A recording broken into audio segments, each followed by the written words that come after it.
everybody, welcome back to English 229. This is our class for Monday, the 25th of October, where I wanted to talk about Dr. Jekyll and Mr. Hyde. And the full title is The Strange Case of Dr. Jekyll and Mr. Hyde, but people usually shorten it to Dr. Jekyll and Mr. Hyde. We talked about something similar with Frankenstein or the modern Prometheus, how that usually is shortened just to Frankenstein. And modern Prometheus is so important because it helps to establish the idea of hubris and trying to usurp the will of the gods. We know that Prometheus did that by trying to steal fire and giving it to humanity and the negative consequences that resulted from that and his ultimate punishment. So, with the strange case of Dr. Jekyll and Mr. Hyde, we get the idea that this is a mystery. And we know that Edgar Allan Poe is credited with creating the first mystery story. So we talked about how the Gothic oftentimes has some genre blending associated with it. Dr. Jekyll is supposed to be a very respectable Victorian. And the title of doctor, particularly during this time, was associated with status and respectability. Though we're told in the beginning of the novel that he was rather wild in his youth. So that already establishes Dr. Jekyll as having some questionable traits. So it's too simplistic to say that Dr. Jekyll is good and Mr. Hyde is bad. And that's one of the commentaries that happens to be going on within this particular text is the hypocrisy associated with Victorian society and the assumption that one could be completely good. In fact, we can say that Dr. Jekyll has elements of evil within him, and that's the reason why he wants to create a Mr. Hyde. I don't know if we can say that Mr. Hyde has any elements of good within him, which is what makes Mr. Hyde a very interesting kind of character. Jekyll, by the way, is Danish for icicle. And, we could talk about the extremes of hot and cold. And I think that works very nicely in terms of duality and the idea of twos in the novel. And we know that doubling is very important in the world of the Gothic. When we get to Mr. Hyde, notice the title of Mr. This is a very male-centric novel. Notice how females are noticeably absent in this particular novel, even more so than what we've seen in previous texts. I think that's going to be important in terms of some of the commentary within the text.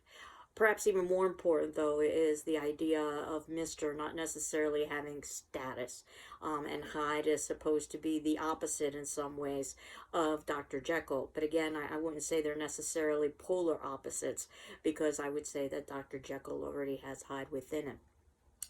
Of course, when you think about the possibilities of Hyde, not only does Hyde mean H-I-D-E, to conceal, but a hide, H-Y-D-E, is an animal skin. And notice how we see this Mr. Hyde engage in the bestial and animalistic. It's almost like a kind of reverse Darwinism. And in fact, many of the film versions of Dr. Jekyll and Mr. Hyde, including the film version that I had shown in class, shows a kind of ape-like Mr. Hyde to sort of illustrate that. Hyde in Danish means haven, and that also I think works very nicely because Dr. Jekyll is trying to hide his sins in Mr. Hyde, and that's not going to work. We're not told much about Mr. Hyde. We just are told that he has a displeasing appearance, that he's pale, he's dwarfish, the idea that he's smaller, perhaps that evil diminishes an individual. And he's also a troglodyte, which gets to the idea again of reverse Darwinism. There are lots of doors and windows in this particular text. You can think of them as sort of entrances and exits from the psyche. It's a very psychological text in many respects. And it's a very deliberately written symbolic text. So think about something like Mr. Gabriel John Utterson. Gabriel is the Christian archangel, and he's presented as a positive character, one that isn't going to be engaging in sin, but also has no qualms in spending time with people who do engage in questionable behavior. Utterson also works so nicely for him because he basically utters and tells this tale. Hasty Lanyon. Think about the idea of hasty, and perhaps he's too quick in terms of his judgment of Dr. Jekyll. In fact, once he finds out the truth about Dr. Jekyll, he basically cuts off all kinds of communication with him. Now, much of this is happening on Queer Street. Queer is supposed to be odd. And if you were to look this up in the Oxford English Dictionary, and this is considered to be the dictionary of all dictionaries, you might have an Oxford dictionary, but it's not likely that you have an Oxford English dictionary. When it was in print, and it no longer is, it would basically be the size of an encyclopedia, and it would be multiple volumes.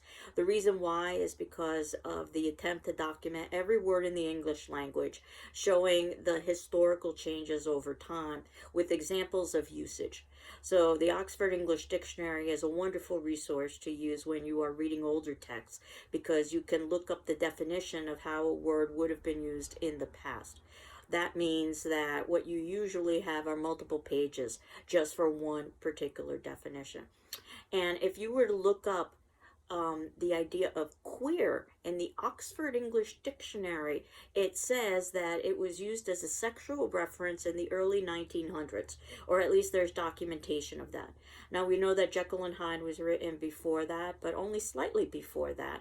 So there is indeed the possibility of some sort of sexual reference. There are multiple homoerotic references in this particular text. And not only that, we have a text full of bachelors that happen to be on Queer Street, but think about Sir Danvers Caro's murder. We aren't given many details about it. We know that there's a lot of violence. One of the first episodes of violence is trampling a young girl. And a child, and particularly a female child, is supposed to represent innocence and purity. So this is a horrific act. But the second trampling is of Sir Danvers Carew, and what's implied is that Sir Danvers Carew has some sort of perhaps relationship with the murderer, which would be Mr. Hyde, and perhaps there's something that Mr. Hyde does not want exposed that he's trying to hide. And while there are multiple possibilities, notice how the novel really doesn't get into the behavior of Mr. Hyde and the way that Hollywood movies usually provide certain levels of transgression. We can speculate, and we know that the power of the imagination is much stronger than anything any writer could provide us with, so that whatever we imagine is probably much worse. Hollywood usually gives us some sort of a heterosexual transgression, just like we saw in the film version. But I think that's because it would have been considered to be too risque to talk about the possibility of there being some sort of homosexual behavior going on. Especially when we start talking about the house in which Dr. Jekyll lives in. And we know that in the back is where he has his persona of Mr. Hyde. And there are constant references to using the back door, which could be a reference actually to sexual behavior, and using the back door, or the homoerotic possibilities of sexual union, rather than the front door, which could be associated with heterosexual activity. But regardless of whether or not this is a commentary on sexuality, we do know that Victorian society was highly repressed, particularly in relation to sex. That sex was purely for procreation, not for pleasure. So that might raise some eyebrows when we learn that during the Victorian period, the sex trade was quite active, and there was a seedy underbelly to Victorian society. In fact, there was a very high rate of venereal disease. And I believe I might have talked about Jack the Ripper, who was committing his murders after this particular text was released. But there are a good number of parallels, so much so that individuals were actually identifying the individual who is playing Dr. Jekyll and Mr. Hyde as the possible Jack the Ripper killer, when this individual was being when this individual was performing on stage. There's lots of psychological analysis with this particular text about repression, definitely, and also the hypocrisy associated with Victorian society, and that ultimately that has to be released in one way or another. We see that with the duplicity that goes on, that oftentimes individuals are subject to basically hiding behaviors that wouldn't be considered socially acceptable. So there's lots of doubling and twos that are going on. We know that's oftentimes an element of the Gothic, the idea of the two or the doppelganger. And in fact, you can say that Dr. Jekyll and Mr. Hyde sort of represent that doppelganger. There is the two-door house that has no window, bell, or knocker. And that'll be important because ultimately it shows that there is an attempt to have isolation and seclusion. Again, raising eyebrows as to what exactly is happening between closed doors. And we probably have read enough of the Gothic to know that isolation is usually a bad thing in the Gothic. Community is a good thing. We see the doubling of wealth and poverty, which would have been very evident during the Victorian period, where literally from one block to another, you could see extreme wealth and then extreme poverty living side by side. The two personas, of course, of Jekyll and Hyde. And note that he dies as Hyde. That isn't something that we always see in the Hollywood versions, which makes it a little bit more problematic in that he's dying as his evil entity. The two handwritings, when basically there is an attempt to hide the Mr. Hyde persona, and it slants backwards, the idea that this is just a negative or a backward side to someone's personality. Dr. Lanyon's letter to Utterson, and notice how this novel, or novella to be more accurate, is longer than a short story, as we saw with Edgar Allan Poe, but it's certainly not as long as a novel, as we saw with Frankenstein.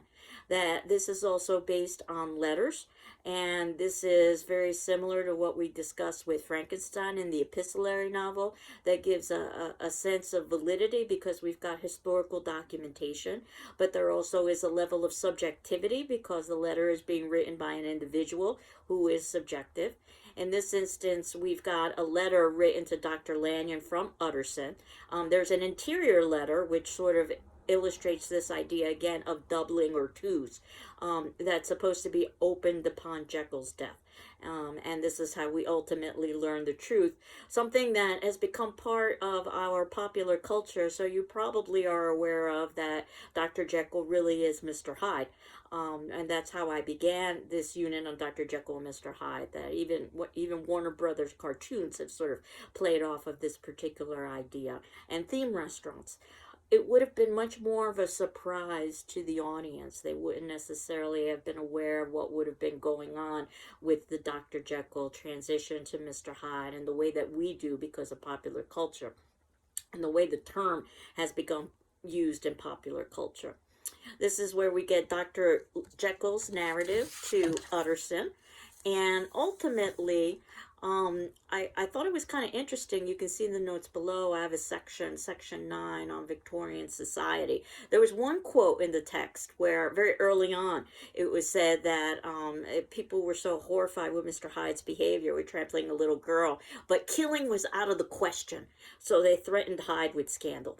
And I think that's so telling. First of all, that the go-to is killing and that it has to be addressed. Well, we can't do that. And then secondly, that scandal is on the same level of murder, which shows you how important status was during the time of Victorian society. Something for us to keep in mind as well when we start with Dracula. So Utterson is, again, this bachelor lawyer who, quote, never lighted by a smile, unquote. He avoided enjoyment of theaters and vintage wines, and he retired gratefully to bed at the ending of the day. So Utterson is supposed to be our representation of somebody who has status and honor in Victorian society, but he's not presented in a particularly positive way. His life is seen as rather dull and rather painful as he retires gratefully to bed and dutifully walks with Mr. Enfield because it's expected of him to do this. And also, as I had referenced earlier, he does have a tolerance and perhaps even an interest in others who are engaging in some sort of questionable behavior. Perhaps that's what his way of living vicariously through them. This novel is oftentimes seen as a kind of moral commentary on the fact that one shouldn't engage in behaviors that degrade oneself. But if we see Utterson as the opposite, I don't think the novel is saying that we should aspire to live to the level of of status and prestige of Utterson either. There has to be some sort of a mix. If you think about Freud's id, ego, and superego, this works so nicely. The idea that the id is our baser instinct, the ego is our conscience, and the ego tries to balance the two. And what we don't see in Dr. Jekyll and Mr. Hyde is this sense of ego or the attempt to balance. We also don't see that in Victorian society, where people were either classified as good or bad, and there was very little in between. So this sense of Victorian society too is also illustrated in a character like Enfield, where he is curious, but it says that he's not going to ask any probing questions because he has a certain delicacy about him.